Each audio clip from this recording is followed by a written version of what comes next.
Good. నా పిల్లలు చేస్తున్న ఈ ఈ దాతృత్వ కార్యక్రమాలకి ఒక తండ్రిగా నా పిల్లలకి, ఆకలితో ఉన్నవారికి అన్నదానం, వస్త్రదానం, దానాల్లో ఎన్ని రకాలు ఉన్నాయో అన్ని దానాలు కూడా నా పిల్లల చేత జరిగించటం, నా పిల్లలు జరిగించడం అనేది నాకు అదొక భాగ్యంగా, తండ్రిగా నన్ను గణపరిచి పరలోకపు తండ్రిని మహిమపరిచే ఈ కార్యక్రమాలు నా పిల్లలు చేయటం నాకు చాలా సంతోషంగా ఉంది. ఈ కరోనా ప్రపంచాన్ని ఏలుతున్న ఈ పరిస్థితుల్లో నా పిల్లలు ప్రాణాలకు తెగించి ప్రతి పల్లెకు, ప్రతి వీధికి వెళ్ళి, ప్రతి ఇంటికి వెళ్ళి ఇన్ని కార్యక్రమాలు చేయగలుగుతున్నారంటే త్యాగదనులు వాళ్ళు. దేవుడు వాళ్ళని దీవించాలి. ఆర్థికంగా సహాయపడుతున్న పిల్లలందరినీ దీవించాలి. ఇకపోతే మన ఎపిసోడ్లోకి మనం వెళదాం. ఇశ్రాయేలీల పరిరక్షణ అమెరికాకు మెప్ప. నేటి భూమండలానికే పెనుముప్ప. నిజంగా అమెరికా వాళ్ళు చాలా తప్పు చేస్తున్నారండి. అమెరికన్స్ చాలా తప్పు చేస్తున్నారు. అందుకే నిన్న రాత్రికి 37,000 మంది చావులు ప్రపంచంలో, భయంకరమైన చావులు అమెరికాని ఏలుతుంది. మృత్యువు. వాడు చేసేది తప్పు ఏంటంటే, ఇశ్రాయేలీలకు కొండంత అండగా ఉండి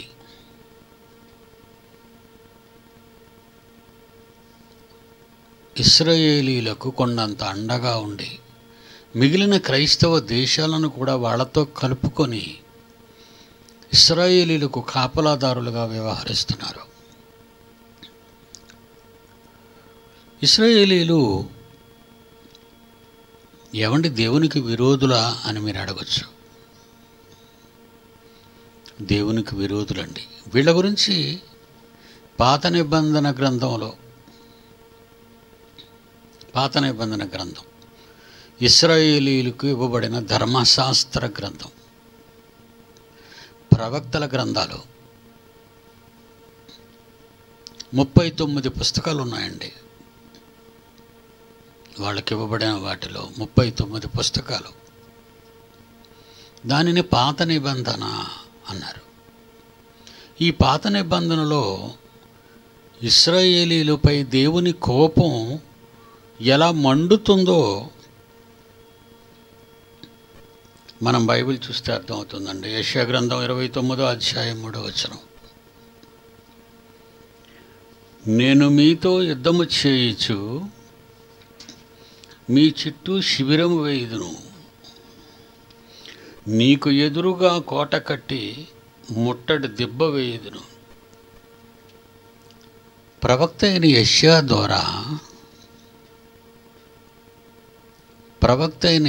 ద్వారా ఇశ్రాయేలీలను గూర్చి దేవుడు చెబుతున్న మాటలు. నాకు పర్సనల్గా ఇశ్రాయేలీలు శత్రువులు కాదండి, వాళ్ళు కూడా నా సోదరులు. కానీ దేవునికి ఇష్టలు కాని వారు నాకు శత్రువులు అని తెలియజేస్తున్నాను. వాళ్ళలో పుట్టిన ప్రవక్త యెషయా, వాళ్ళలో పుట్టిన ప్రవక్త. మరి యెషయా గ్రంథం 29వ అధ్యాయం 3వ వచనంలో ఈ మాట, నేను మీతో యుద్ధము చేయుచు మీ చుట్టూ శిబిరము వేయుదును, నీకు ఎదురుగా కోట కట్టి ముట్టడి దెబ్బ వేయుదును. ఇశ్రాయేలీలతో యుద్ధమా దేవుడు? ఇప్పుడు దేవుడు ప్రపంచం అందరితోనూ యుద్ధం చేస్తున్నాడు. ఏ ఇశ్రాయేలీలు నా పిల్లలు, నా కుమారుడు అని దేవుడు కోరుకున్నాడో, ఏ ఇశ్రాయేలీల కొరకు తన చేతులు దినమంతయు చాపి ఉన్నాడో, ఆ ఇశ్రాయేలీలు కన్న తండ్రి అయిన దేవుని దృష్టికి అవిధేయులుగా కనబడ్డారు. అందుకే ఆ మాట అన్నాడు. ఇక మరొక ప్రవక్త, వాళ్ళ ప్రవక్త, ఇశ్రాయేలీల్లో పుట్టిన ప్రవక్త, ఆయన ఇర్మియా గారు 6వ అధ్యాయము 6వ వచనంలో ఆయన ఏమంటున్నాడో ఒక్కసారి 6వ అధ్యాయం 6వ వచనం ఇర్మియా గ్రంథం. సైన్యములకు అధిపతియగు సృష్టికర్త ఇలాగు సెలవిచ్చుచున్నాడు, చెట్లను నరికి యెరూషలేమునకు ఎదురుగా ముట్టడి దెబ్బ కట్టుడి. ఈ పట్టణము కేవలము అన్యాయమును అనుసరించి నడుచున్నది కనుక శిక్ష నొందవలసి వచ్చాను. యెరూషలేం అండి, అది మహారాజు పట్టణం.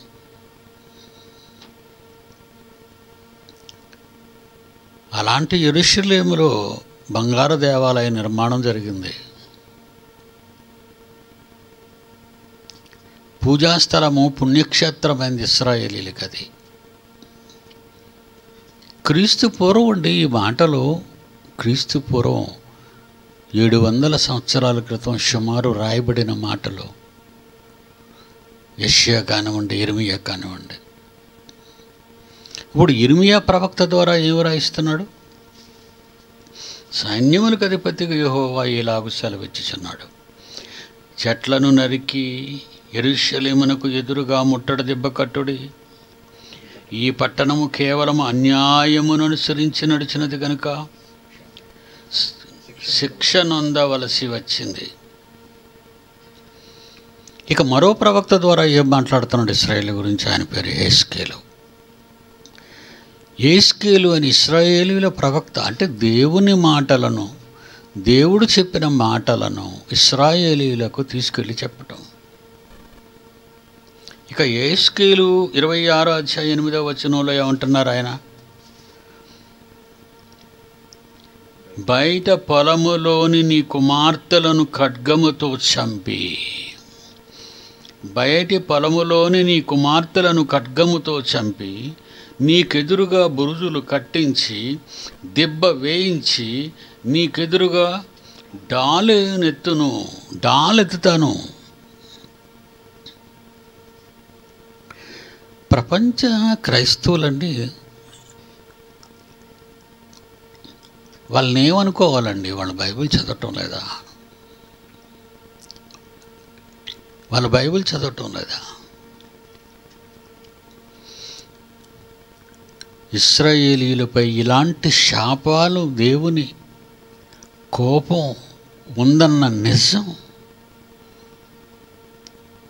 క్రీస్తు శకం 1600లో బైబిల్ ముద్రించబడి ప్రపంచ దేశాలలోని అన్ని భాషల క్రైస్తవులకు వెళ్ళినా బైబిల్ చదవని ఈ క్రైస్తవులు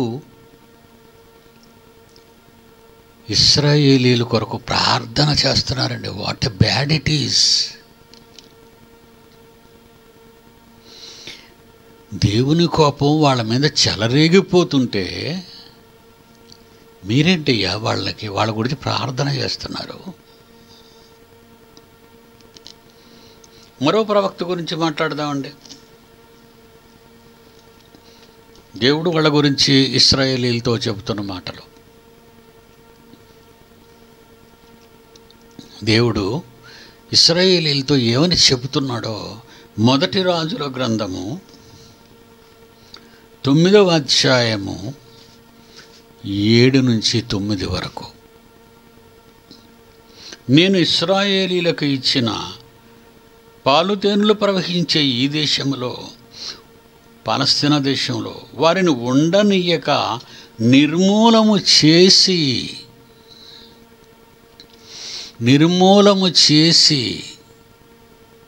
ఏమండి, ఈ నా మాటలు కాదండి. నేను పుట్టకముందు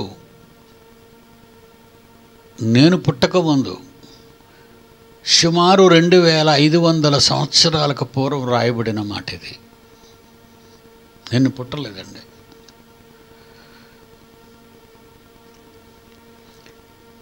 ప్రపంచ దేశాల్లోని క్రైస్తవులు ప్రతి ఒక్కరూ వినవలసిన మాట. ఇశ్రాయేలీలు అనేవారు, యూదులు దేవునికి శత్రువులు సుమా. ఇశ్రాయేలు గురించి ప్రార్థన చేయండి అంటారు ఏంటండి కాపరులు? వాళ్ళు అసలు కాపరులా, దొంగలా? వీళ్ళు కూడా దేవునికి విరోధులా? ఇట్టి కార్యములు చేయువారు మరణమునకు తగిన వారను సంగతిని తెలుసు కూడా వారితో సమ్మతించుచున్నారు, కలిసి సపోర్ట్ చేస్తున్నారు వాళ్ళని. నేను ఇశ్రాయేలీలకు ఇచ్చిన ఈ దేశములో వారిని ఉండనీయక నిర్మూలము చేసి నా నామమునకు నేను పరిశుద్ధపరచని ఈ మందిరమును నా సముఖములో నుండి కొట్టివేసేదను. ఇశ్రాయేలీయుల సర్వ సమాజములో చెదరిపోయి, ఇశ్రాయేలీయులు సర్వ సమాజములలో చెదరిపోయి అంటే ప్రపంచం అంతటికి చెదిరిపోతారు వీళ్ళు. నేను వాళ్ళని చెదరగొడతాను. ఇప్పుడు ఇజ్రాయెల్ దేశంలో ఉన్నవాళ్ళు ఎవరు అనుకున్నారు? చెదిరిపోగా మిగిలిపోయిన వారు వాళ్ళు. బాగా వినాలి, ఇశ్రాయేలీలు చెదిరిపోయారు.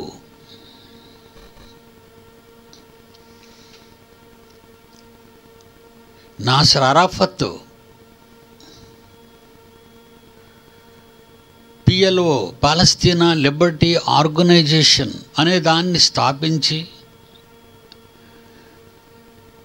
అతను నాయకుడిగా ఉన్న కాలంలో ఇశ్రాయేలీలు ఎక్కడికెక్కడికైతే యూదులు చెదిరిపోయారో ప్రపంచ దేశాలలోనికి, వాళ్ళని తిరిగి రప్పించటానికి ప్లాన్ వేసింది ఇశ్రాయేలు. ఆ కొద్దిమంది అప్పుడు ఒక మాట చెప్పాడు, ఏ దేశంలో నుండా ఇజ్రాయేలీలను ఎక్కించుకొని యూదులను ఎక్కించుకొని ఏ విమానం గగన తలంలోకి వచ్చినా ఆకాశంలోనే దాన్ని పేల్చేస్తామన్నాడు అరాఫత్. ఇప్పటికేనండి పాలస్తీనా వాళ్ళకి విరోధం, అరబ్ దేశాలన్నీ విరోధం, గల్ఫ్ దేశాలన్నీ విరోధం ఇశ్రాయేలీలకి.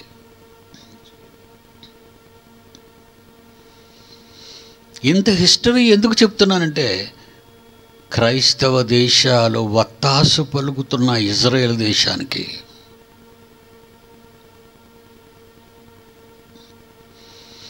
ఇశ్రాయేలీలు మళ్ళా కూడుకుంటారు. ఎప్పుడు? మెస్సియా వస్తాడు, మెస్సియా వచ్చేస్తున్నాడు, ప్రపంచం అంతా మళ్ళా రాజ్యాధికారం ఇశ్రాయేలీలకే దేవుడు ఇవ్వబోతున్నాడు. ఆయన చక్రవర్తిగా సింహాసనం మీద కూర్చుంటే మేము భూమి మీద పాలకులుగా ప్రపంచ దేశాలను పాలిస్తామనే ఒక మూఢ నమ్మకంలో, ఒక గుడ్డి నమ్మకంతో ఇశ్రాయేలీలు బ్రతుకుతున్నారు ఈరోజు.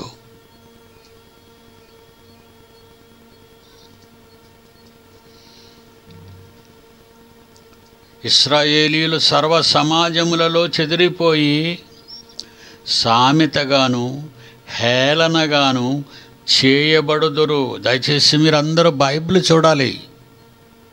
నేనేదో బైబిల్లో లేనిది చెబుతున్నానని తప్పుడు ప్రచారాలు చేయకండి.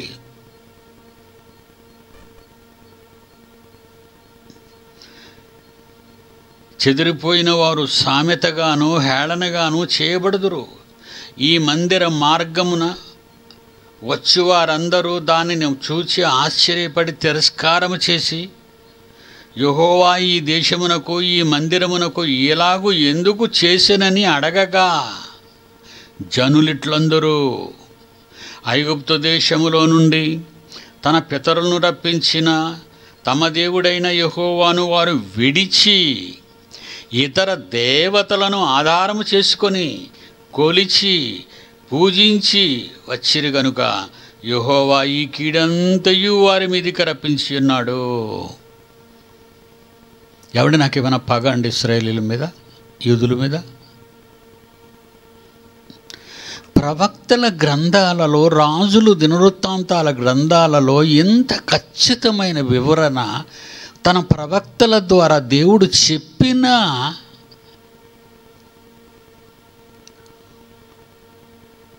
రాలేని మెస్సేజ్ రాలేదండి, వచ్చేస్తాడు ఈ నెలలో అంటున్నాడు ఆయన. అంటే ఆ మత పెద్దలే, మంత్రులైతే వాళ్ళ నోటుకొచ్చిన మాట బైబిల్లో లేనిది మాట్లాడతారా? దానికి ప్రపంచ క్రైస్తవులు, ఒక అమెరికన్స్ కానీ, బ్రిటిష్ వాళ్ళు కానివ్వండి, ఆస్ట్రేలియన్స్ వాళ్ళు కానివ్వండి, యూరోప్లో ఉన్న ఇటలీ వాళ్ళు కానివ్వండి, క్రైస్తవ దేశాలు ఇవన్నీ కూడా ఎలా సమ్మతిస్తున్నాయి? వీళ్ళెవ్వరికి బైబిల్ తెలీదా? చదవలేదా వీళ్ళు ఎప్పుడు బైబిల్ని?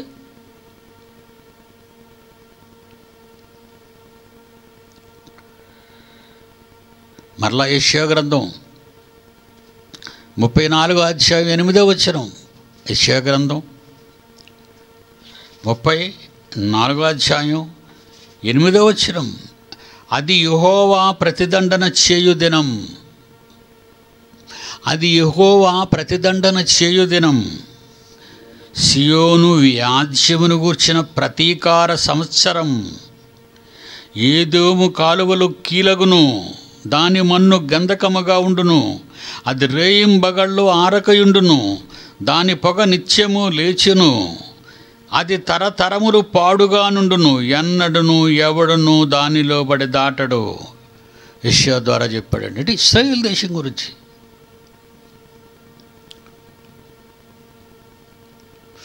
పాలస్తీనా అంతా ఆక్రమించబడిందండి. యూదులను వెళ్ళగొట్టారండి. యూదులను వెళ్ళగొట్టాడు దేవుడు ప్రపంచ దేశాలకు, ఖాళీ చేయించేశాడు.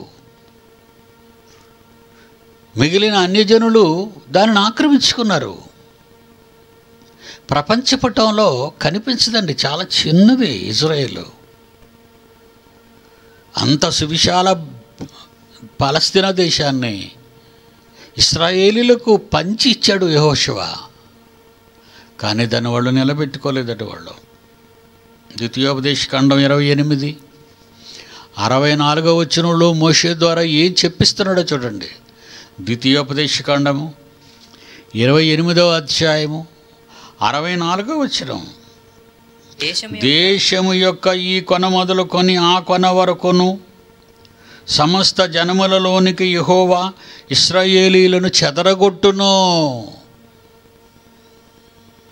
ఇందుకు చెదరగొట్టింది ఎవరు అనుకున్నారు?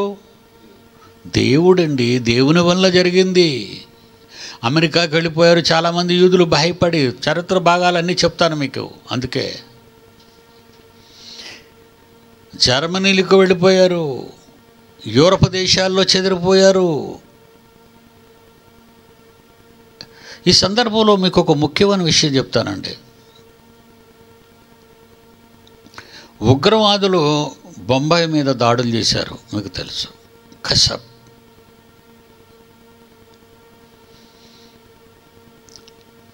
తాజ్ హోటల్లో దిగారు యూదులు. ఒక వార్త వచ్చింది. నారిమన్ హోటల్లో దిగారు. నారిమన్ ప్రాంతం, అక్కడ ఒక పెద్ద బిల్డింగ్, గెస్ట్ హౌస్, అందులో ఉన్నారని 2 ఇన్ఫర్మేషన్లు ఉగ్రవాదులకు వెళ్ళాయి. ఉగ్రవాదులు పాకిస్తాన్ నుంచే వచ్చారు, కసబ్ వాళ్ళ పిల్లలు. బొంబాయిని అతాకుతలం చేశారు. కేవలము యూదుల మీద ఉన్న గ్రడ్జ్ అండి అది. చరిత్ర చెప్పిన పచ్చి నిజమండి అది.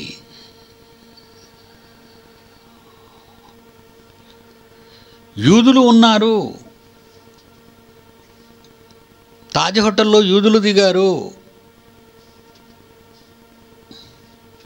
నారిమన్ గెస్ట్ హౌస్లో యూదులు దిగారు అని వాళ్ళ మట్టు పెట్టడానికి వచ్చారండి ఉగ్రవాదులు. అది దేవుని శాపం అండి. అమాయక ప్రపంచ క్రైస్తవులారా, అమాయక ప్రపంచ క్రైస్తవులారా, బైబిలులో ఓనమాలు తెలియని మీరు బైబిల్ పట్టుకొని ప్రసంగాలు చేస్తున్నారు. మీరు చరిత్ర తెలియని వాడు ప్రసంగికుడు కాలేడండి. ఇశ్రాయేలీల చరిత్ర, ఇశ్రాయేలీల పరిరక్షణ క్రైస్తవ దేశాలు, అందులో అమెరికా. ఇశ్రాయేలీల పరిరక్షణ అమెరికాకు మెప్ప, నేటి భూమండలానికే పెనుముప్ప. వాళ్ళు చేసిన తప్పుల వలన ప్రపంచ దేశాలన్నీ కరోనా తెగులుతో చంపబడుతున్నారు. ఇది పచ్చి నిజం.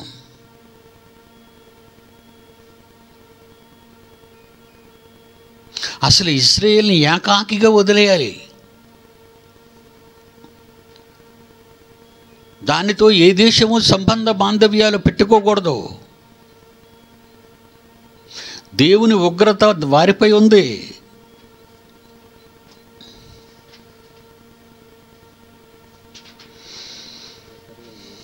యెషయా గ్రంథం 34:8 అది యెహోవా ప్రతిదండన చేయు దినం, సియోను వ్యాజ్యమును గూర్చిన ప్రతీకార సంవత్సరం. ఏదేమో కాలువలు కీలగును, దానిలో ఉన్న గంధకము ఉండును, అది రేయింబగళ్ళు ఆరకయుండును, దాని పొగ నిత్యము లేచును, అది తరతరములు పాడుగా నుండును, ఎన్నడూ ఎవడు దానిలో దాటడు. ఇశ్రాయేలు ప్రదేశాల గురించి, ఇశ్రాయేలు ప్రజల గురించి, వాళ్ళు నివసిస్తున్న దేశాల గురించి చెప్తున్నాడు. ద్వితీయోపదేశకాండం 28:64 దేశము యొక్క ఈ కొన మొదలుకొని ఆ కొన వరకు సమస్త జనములలోనికి యెహోవా ఇశ్రాయేలీలను చెదరగొట్టును. అక్కడ నీవైనను నీ పితరులైనను ఎరుగని కొయ్యవియు రాతివియునైన అన్యదేవతలను పూజింతువు. మోషే చేత రాయించాడండి. చివరికి వారు ఎలా మారిపోతారట?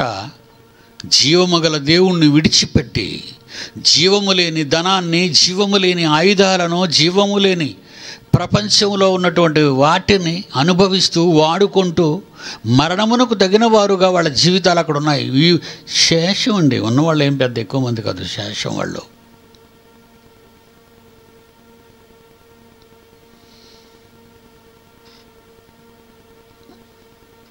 లేవీకాండం 26వ అధ్యాయం 33 నుంచి 35 వరకు. లేవీకాండం 26వ అధ్యాయం 33 నుంచి 35. జనములలోనికి మిమ్మును చెదరగొట్టి, దేవుడు అంటున్నాడండి, రాయిస్తున్నాడు ప్రవక్త అయినటువంటి మోషే ద్వారా. జనములలోనికి మిమ్మును చెదరగొట్టి, ఇది చెదరగొట్టక ముందు చెబుతున్న మాటలండి వాళ్ళతో. ఈ కాండాల్లో రాసినవి చెదరగొట్టక ముందు మోషే ద్వారా.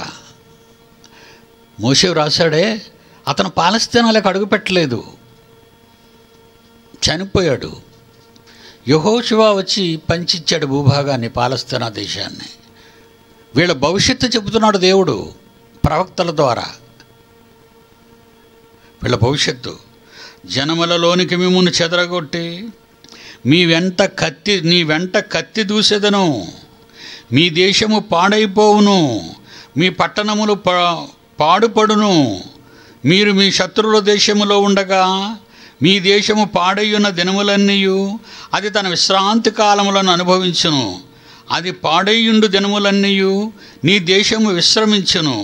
మీరు దానిలో నివసించినప్పుడు అది విశ్రాంతి కాలంలో పొందకపోయినా విశ్రాంతి నది పాడయ్యుండు దినములలోనే అనుభవించును.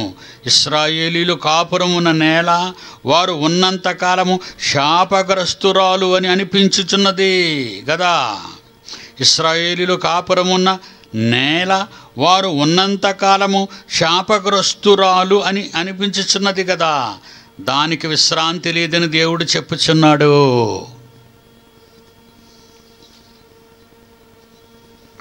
ఇశ్రాయేలీల గురించి అండి, ఇప్పుడున్న ఇశ్రాయేలు గురించే. 100 సంవత్సరాల క్రితం వాళ్ళ భవిష్యత్తు ఎలా ఉంటుందో దేవుడు చెప్పాడు. కానీ వీళ్ళు నమ్ముతున్నారండి. ఇర్మియా గ్రంథము 16వ అధ్యాయం 13. ఎన్ని ఆధారాలు, ఎన్ని ఆర్టికల్స్ మీకు చూపిస్తున్నాను చూడండి, దేవుడు రాయించినవి. దేవుడు పిల్లలైన ఇశ్రాయేలీలే దేవుని మనసును అర్థం చేసుకోలేదు. దేవుడు తన గ్రంథాన్ని వ్రాసి వాళ్ళ చేతికి ఇచ్చిన, మోషే ద్వారా అనునిత్యము చదివిస్తున్నా సమాజ మందిరాలలో కానీ వాళ్ళు వినటం లేదండి, పట్టించుకోవట్లేదు.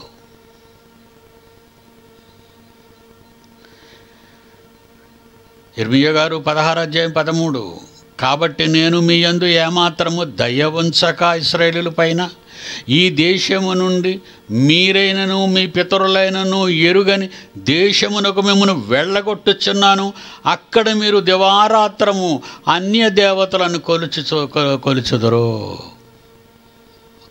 నన్ను విడిచిపెట్టేశారు మీరు ఎరుగని దేశాలకు మిమ్మల్ని తరిమేస్తాను నేను. అందుకే పోయారండి ప్రపంచ దేశాలకి. యూదులు చెదిరిపోయారు. యూదులు తిరిగి వచ్చుచున్నారు అని చెత్తపాట పాడద్దు. ఆ టైం అయిపోయింది. యూదులు తిరిగి రావలసిన టైం అయిపోయింది. 2000 years అయింది. 2000 yearsకు ముందే యూదులు వచ్చేయాలి యెరూషలేముకి, పాలస్తీనాకి. వాడు రావలసిన కాలం 2000 years బ్యాక్ రావాలి. ఇప్పుడు యూదులు తిరిగి వచ్చుచున్నారని పాటలు పాడతారు. ఎందుకర్రా మాయకులారా? దానికి ముద్దెడతారంటారా? వెళ్ళి పుణ్యక్షేత్రం అని దాని దర్శనానికి వెళతారంటారా? మీరు ఎంత తప్పు చేస్తున్నారా ప్రపంచ క్రైస్తవులారా?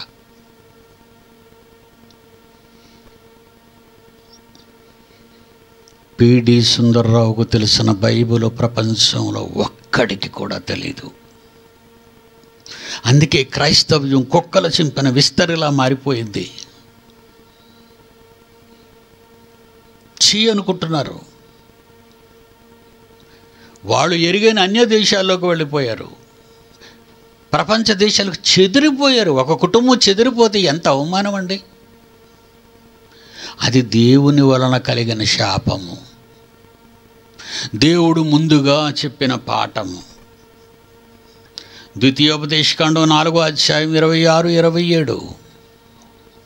ద్వితీయోపదేశకాండము 4:26-27. యెహోవా జనములలో మిమ్మును చెదరగొట్టును. ఎన్నిసార్లు అండి రిపీటింగ్ వర్డ్స్ అండి ఇవన్నీ. ఒకటా రెండా? ఎన్ని చూపించబడ్డారు? అందుకే మెస్సియా వస్తాడు అంటే 10,000 crores, 1000 కోట్లు ఛాలెంజ్ చేశాను. Health minister of Israel. బైబిలులోని ప్రతి మూల వెతికానండి. క్రైస్తవులు కూడా మొక్కలైపోయారు. యేసు ఒక్కడే అయినప్పుడు, విశ్వాసం ఒక్కటే అయినప్పుడు, దేవుడు ఒక్కటే అయినప్పుడు, ఆత్మ ఒక్కటే అయినప్పుడు ప్రపంచ క్రైస్తవులు ఎందుకు ఇన్ని వేల మొక్కలైపోయారు? మొక్కలైన వారు మొక్కలుగా చెదరగొట్టబడిన యూదుల్ని నమ్ముకుంటున్నారు. ఎంత తప్పు చేస్తున్నారు.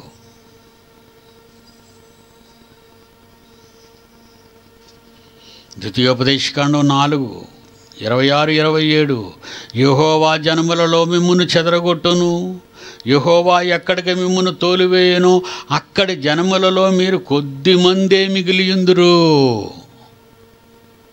ఇటు ఇజ్రాయేలు రావడానికి పాలస్తీనా లిబర్టీ ఆర్గనైజేషన్ ఒప్పుకోవట్లేదు. ఎన్ని క్రైస్తవ దేశాలు, అమెరికా, గ్రేట్ బ్రిటన్, ఆస్ట్రేలియా లాంటి ఎన్ని దేశాలు వాళ్ళ వెనకున్న ఇష్మాయేలు సంతతి ఊరుకోదు. సొంత అన్నదమ్ములు, ఒక తండ్రి పిల్లలు వీళ్ళు. ఇదొక పెద్ద కుటుంబ తగాద.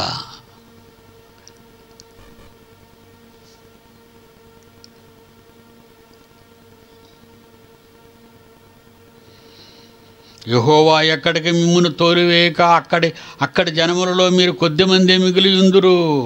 తోలివేయును అక్కడి జనములలో మీరు కొద్దిమందే మిగిలియుందురు. మీరు ఈ యొర్దాను దాటి స్వాధీనపరచుకొని పోవు దేశములో ఉండకుండా త్వరలోనే బొత్తిగా నశించెదరు. పాలస్తీనాలోని చెడిపోతారు మీరందరూ. భూమి ఆకాశములను మీ మీద సాక్షులుగా ఉంచుచున్నాను. ఆ దేశమందు బహుదినములుండక మీరు బొత్తిగా నశించిపోదురు. శాపం అండి ఇశ్రాయేలీలకి. అమెరికాలో బోధకులు లేరండి. బోధన చేయడానికి భారతదేశానికి వచ్చి ఏమి చెప్తారు బైబిల్ తెలియని ఈ మూర్ఖులు. ఏమండి, నేను అన్నానని కాదండి. దొరలు దొరలు దొరలు దొరలు దొరలు దొరలు దొరలు దొరలు దొరలు దొరలు దిగిపోవటమే. ఏటి చెప్తావురా? నీకేం బైబిల్ తెలుసరా? నీకేంట్రా దొర అన్నారు? మా వాళ్ళేంటి అలాంటి పేర్లు పెట్టారు దొరలని? వీళ్ళెవరు? పకీర్లాయిలు అడుక్కునేవాళ్ళ, సిగ్గుమాలిన వాళ్ళ వీళ్ళు? చాలా బాధ అనిపిస్తుందండి.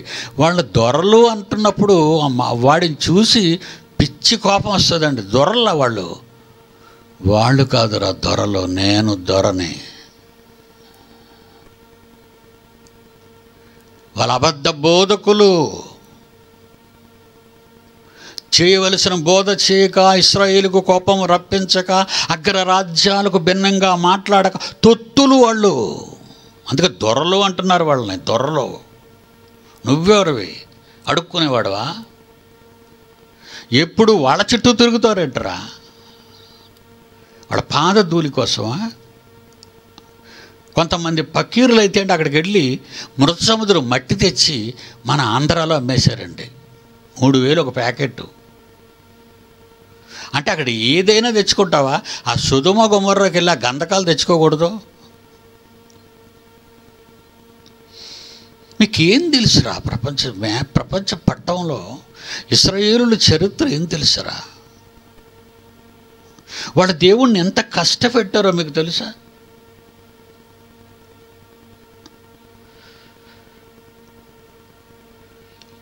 నెహెమ్యా గ్రంథం 1వ అధ్యాయం 6వ వచనం. ఎంతమంది పాత నిబంధన ప్రవక్తలు చెబుతున్నారో చూడండి. పిడి సుందర్రావు మాట్లాడే మాట, Bible says I says, Bible silent I silent. Where Bible speaks I speaks. Where Bible silent PD Sundarrao also silent. బైబిల్లో లేనివి చెప్తారంటారా కథలన్నీ? జరిగిపోయిన కథలు చెబుతారంటారా జరుగుతాయని? మెస్సియా వస్తాడా? ఇంకా ఉండు, 13 రోజులు ఉంది, వస్తారో రాడు. ఇన్ని మెసేజ్లు పెట్టారు నాకు. అప్పుడు నా ఈమెయిల్కి వచ్చేయాలి సమాధానం, రాలేదు. ఆ హెల్త్ మినిస్టర్కి రాయండి, ట్విట్టర్లో పెట్టండి, మీ మెయిల్స్లో పంపించండి, వచ్చే సమాధానం నాకు పంపండి నా మెయిల్కి. 10,000 crore ఎన్ని కోట్లు అని అడిగాను? 1000 కోట్లు అడిగాను. ఆ 1000 కోట్లు వస్తే అమెరికాకే ధర్మం చేస్తాను కరోనాకు వాడుకోమని. తీసేసుకుందామని కాదు, గెలిచిన డబ్బుని అమాయక ప్రజలకు పెట్టుబడి పెడదామని. లేని మేము కష్టాలు పాలవుతున్నా. నా పిల్లలు ఎన్ని పంపకాలు, ఎన్ని త్యాగాలు చేస్తున్నారో చూసారా? మారణాంతకమైన వ్యాధి సమాజంలో ఉన్న వాళ్ళ వీధులలోనికి వెళ్ళి వాళ్ళ గుమ్మాలు ఎక్కి వాళ్ళ ఆకలి తీర్చడానికి నా పిల్లలు ఎంత ప్రయత్నిస్తున్నారు. ఒకరా, ఇద్దరా? ఒక ఊరా, ఒక పల్లె, ఒక పట్టణమా, ఒక రాష్ట్రమా?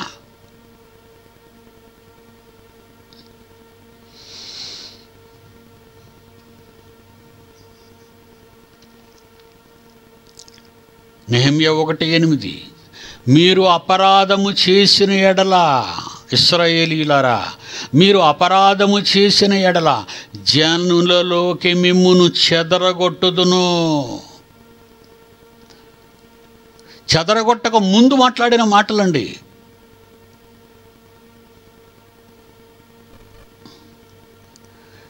చెదరగొట్టక ముందు మాట్లాడిన మాటలు ఇవన్నీ. అయ్యో, దేవుడు మన గురించి ఇన్ని హెచ్చరికలు చేస్తున్నాడా? అమ్మో, మనం చాలా జాగ్రత్తగా ఉండాలి. నిన్న ఎపిసోడ్లో మీరు చూశారు, ఇవాళ ఎపిసోడ్లో మీరు చూస్తారు, లేదా నిన్న ఎపిసోడ్లో నిన్నవే గురించి చూశారు. ఆ రాజు దిగిపోయాడు సింహాసనం. గోనె పట్ట కట్టుకున్నాడు, ప్రజలందరినీ దించాడు కిందకి, నేల మీదకి గోను పట్ట కట్టించాడు, బూడిద జల్లుకున్నాడు. తండ్రి క్షమించని వాళ్ళ ముఖాలు నేలకు తగిలించుకొని దేవుణ్ణి అడిగారు. ఆ తెగులు వారి మీదకి రాకుండా దేవుడు ఆపేశాడు.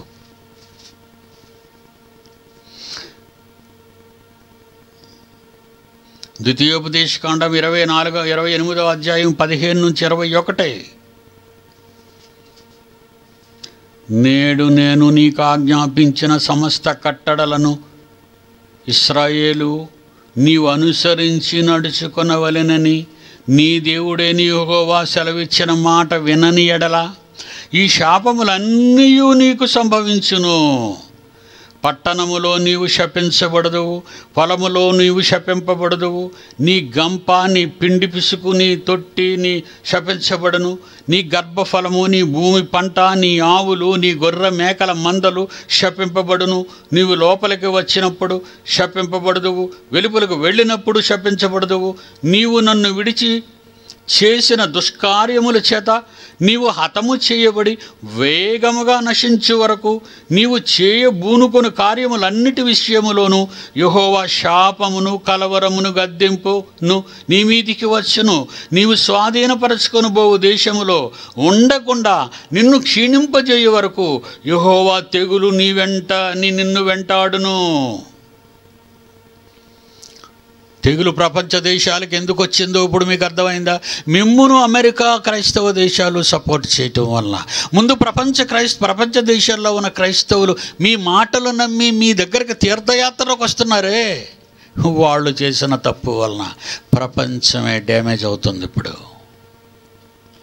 క్రైస్తవులారా, మీ చేతుల్లో బైబిల్ ఉన్నాయి కదర్రా, మీరు చదవరా? ఏదో ప్రభుత్వాలు డబ్బిచ్చేస్తుంది, జెరూసలేం వెళ్ళడానికి పుణ్యక్షేత్రంకి వెళ్తామని బయలుదేరిపోతున్నారు. మీకెవరు చెప్పలేదా?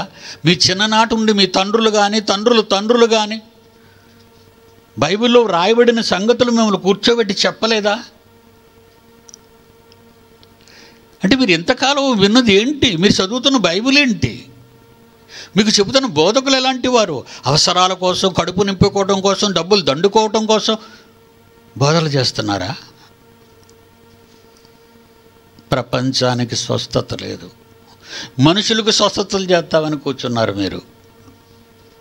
ప్రపంచ దేశాలు ప్రాణాపాయంలో ఉన్నాయి. నిన్న రాత్రికి 37,000 హయ్యెస్ట్, 22,000లో ఇంకా కిందే ఉంది ఇటలీ. నువ్వు 37,000కి వెళ్ళిపోయావు. తప్పు ఎక్కువ చేసావు కనుక ఎక్కువ దెబ్బలు నీకు పడుతున్నాయి. United states of America. అందుకే చెప్పాను, ఎందుకర్రా అమెరికాకు వెళుతున్నారు? వద్దు వద్దు వద్దు వద్దని 20 ఏళ్లుగా మొరపెట్టుకుంటున్నాను. మీ పిల్లల్ని అక్కడ పంపకండి, మీ జీవితాలు అక్కడ సెటిల్ కాకండి. అది మృత్యువుకు ద్వారం.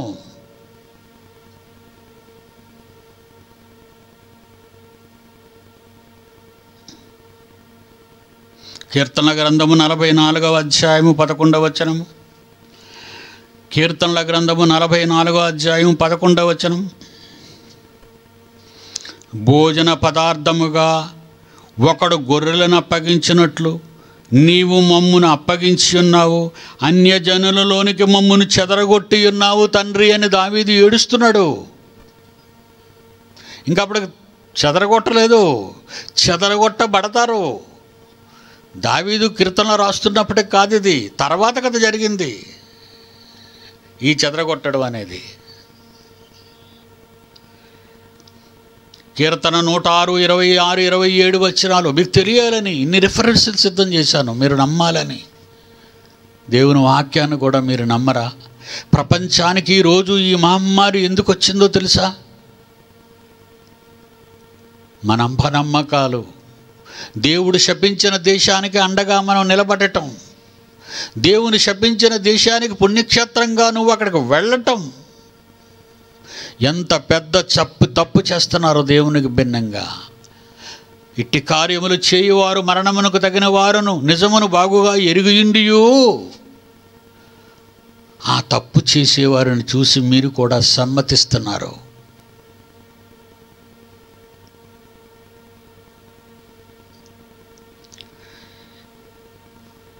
కీర్తన 106, 26, 27 అరణ్యములో కోలజేయుటకును, అన్యజనులలో వారి సంతానమును కూల్చుటకును, దేశములో వారిని చెదరగొట్టుటకును ఆయన వారి మీద చెయ్యి ఎత్తెను. దేవుడు చెయ్యి ఎత్తాడట వాళ్ళని వేసేయటానికి. మీరేటర్రా వాళ్ళకి సపోర్ట్గా మాట్లాడతారు? మీరేటర్రా వాళ్ళ గురించి ప్రార్థన చేస్తారు? యూదుల్ని చేర్చే తండ్రి, యూదుల్ని కాపాడే తండ్రి. చిచి చిచి చిచి చి ఎంత తప్పు చేస్తున్నారర్రా. బైబిల్ తెలియని అమాయకులారా, బైబిల్ చదవని అమాయకులారా, బైబిల్ అర్థం కాకపోతే మేము నేర్పిస్తామని. Only one international university, Bible open university, for your information, to intimate you. ఈ మహాజ్ఞానాన్ని చెప్పగలిగే ఏకైక విశ్వవిద్యాలయం అది ఇండియా దేశంలోని ఆంధ్ర రాష్ట్రంలో ఉందని మర్చిపోయావా? అందుకే దేవుడు దీన్ని ప్రారంభించాడు. The Bible Open University is the brightest spot in the world.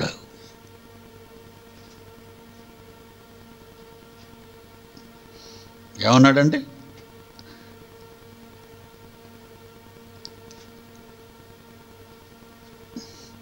ఇర్మియా 9వ అధ్యాయం 16వ వచనం. ఇర్మియా 9వ అధ్యాయం 16వ వచనం. తామైనను తమ పితరులైనను ఎరిగని జనములలోనికి వారిని చెదరగొట్టుదును, ఇశ్రాయేలీయుల్ని వారిని నిర్మూలము చేయుటకు వారి వెంబడి ఖడ్గము పంపుదును. అంటే తరిమి తరిమి తరిమి తరిమి చంపుతుందట వీళ్ళని, యూదుల్ని తరిమి తరిమి చంపుతుంది యూదుల్ని. దేవుని శాపం ఇది. దేవుడు రాయించిన మాటలు నమ్మవా? దేవుడు మాట కూడా నమ్మవా? అంత పెద్దోడు అయిపోయావా నువ్వు? ఎవరు నా ఇశ్రాయేలు దేవుని కుమారుడని ఒప్పుకున్నాడో,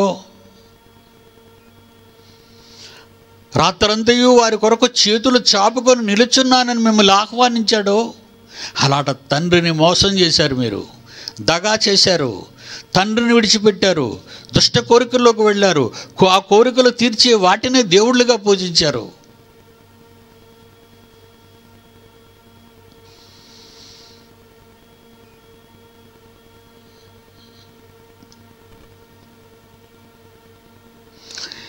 యెహెజ్కేలు గ్రంథం 12వ అధ్యాయం 15వ వచనం. యెహెజ్కేలు గ్రంథము 12వ అధ్యాయం 15వ వచనం. నేను వారిని అన్యజనులలో చెదరగొట్టి ఆయా దేశములలో వారిని వెళ్ళగొట్టిన తరువాత నేనే యెహోవానై ఉన్నానని వారు తెలుసుకొందురు. ఇంకా తెలుసుకోలేదు వాళ్ళు తెలుసుకుంటే ఈ కరోనా భూమి మీదకి వచ్చేది కాదు. ఈ తెగులు దేవుడు పంపేవాడు కాదు. దేవుడు యుద్ధం ప్రపంచ మానవులతో చేసేవాడే కాదు.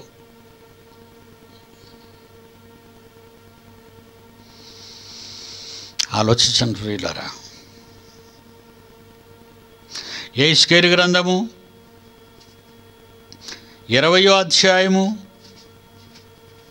23, 24 వచనాల్లో, 22, 15వ వచనంలో, 20వ అధ్యాయంలో 23, 24 వచనాలు, 22వ అధ్యాయంలో 22వ అధ్యాయంలో 15వ వచనం, ఈ 3 చదవండి.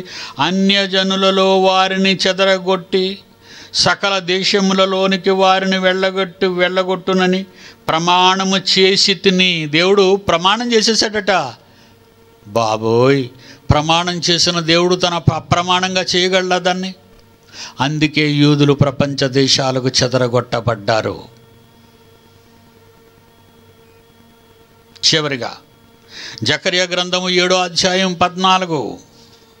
ఇశ్రాయేలీయుల మీదకి దేవుడు పంపించిన శాపాలు. వారెరుగని అన్యజనులలో నేను వారిని చెదరగొట్టెదను. జకర్యా 7:14. వారు తమ దేశమును విడిచిన మీదట అందులో ఎవరును సంచరింపకుండా అది పాడుగును. ఈలాగున వారు మనోహరమైన తమ దేశమును నాశనము కలుగజేసి ఉన్నారు. యుద్ధభూమి, మరుభూమి, గాజా స్ట్రిప్, సిరియా, జర్దాన్, డమాస్కస్, రక్తపాతం, మారణకాండ, శ్మశానం. చరిత్ర నిజాలివి. చరిత్ర నిజాలండి ఇవన్నీ.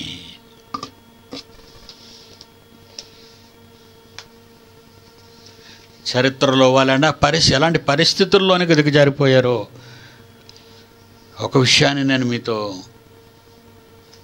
చెప్పాలనుకుంటున్నాను. జాగ్రత్తగా చూడాలి. ఈ చరిత్ర నెరవేరిందా లేదా క్రీస్తు తర్వాత? ఎందుకంటే యేసుప్రభుని చంపేశారండి వీళ్ళు. ప్రవక్తలు ఇలా మాట్లాడుతున్నారని ప్రవక్తల్లో చంపేశారండి. యేసుప్రభువును చంపేశారండి. అపోస్తుల్ని చంపేశారండి. ఎవరు అనుకున్నారు? ఉగ్రవాదులు కాదు, ఇష్మాయేలీలు కాదు, యూదులు. యేసుప్రభు యెరూషలేము వెళ్తున్నాడు. మత్తయి సువార్త 23వ అధ్యాయం 37వ వచనం. యెరూషలేము వెళ్తున్నాడు. ఆ యెరూషలేమును చూసి, ఆ బౌండరీస్ దగ్గరికి వచ్చి యెరూషలేమును చూసి ఆయన ఏమంటున్నాడో యేసుక్రీస్తు క్రొత్త నిబంధన గ్రంథం మత్తయి సువార్త 23:37. యెరూషలేమా యెరూషలేమా, యెరూషలేమా యెరూషలేమా అంటే యెరూషలేములో ఉన్న యూదుల గురించి మాట్లాడుతున్నాడు ఆయన. యెరూషలేమా యెరూషలేమా, ప్రవక్తలను చంపుచు నీ యొద్దకు పంపబడిన వారిని రాళ్లతో కొట్టుచు, నీకు మేలు చేయాలని మంచి మాటలు చెప్పమని నా పిల్లలను నీ దగ్గరకు, మీ యూదులైన మీ దగ్గరకు పంపితే వారిని రాళ్లతో కొట్టి చంపువారులారా. కోడి తన పిల్లలను రెక్కల క్రిందికి ఎలాగూ చేర్చుకొనునో, గ్రద్ద ఎత్తుకుని పోకుండా తన పిల్లలను రెక్కల కింద, కోడి తన పిల్లల్ని ఎలా భద్రపరుచుకుంటాదో విరోధికి, శత్రువుకి దొరకకుండా, అలాగే నేనును తండ్రి అయిన దేవుణ్ణైన నేను నీ పిల్లలను ఎన్నో మార్లు యూదులను చేర్చుకోవాలని అనుకుంటుని కానీ మీరు ఇష్టపడలేదు. నువ్వు మాకు ఇచ్చేది ఏంటని తిరుగుబాటు చేశారు.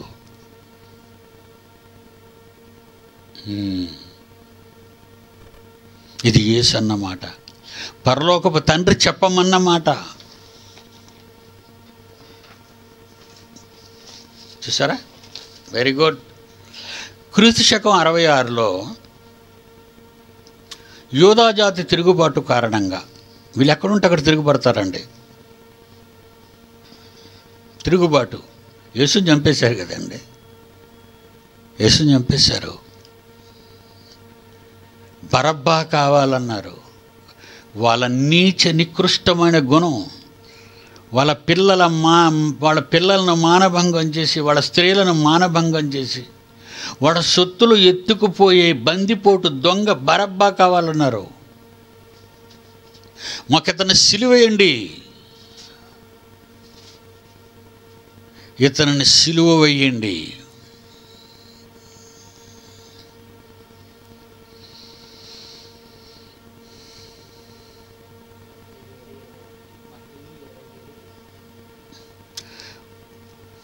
దేవుని పిల్లలారా,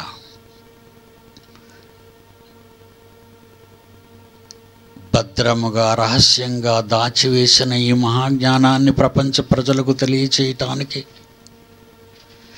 ప్రతి ఇంటిలో కూడుకున్న క్రైస్తవేతర కుటుంబాలు, ఒకనాటి ఇశ్రాయేలీల చరిత్ర ఎంత దారుణంగా ముగిసిందో చెప్పమని దేవుడు ఈ తెగులును ప్రపంచం మీదకి పంపాడు. కంటిన్యూషన్. రాత్రికి చెబుతాను. God bless you my children.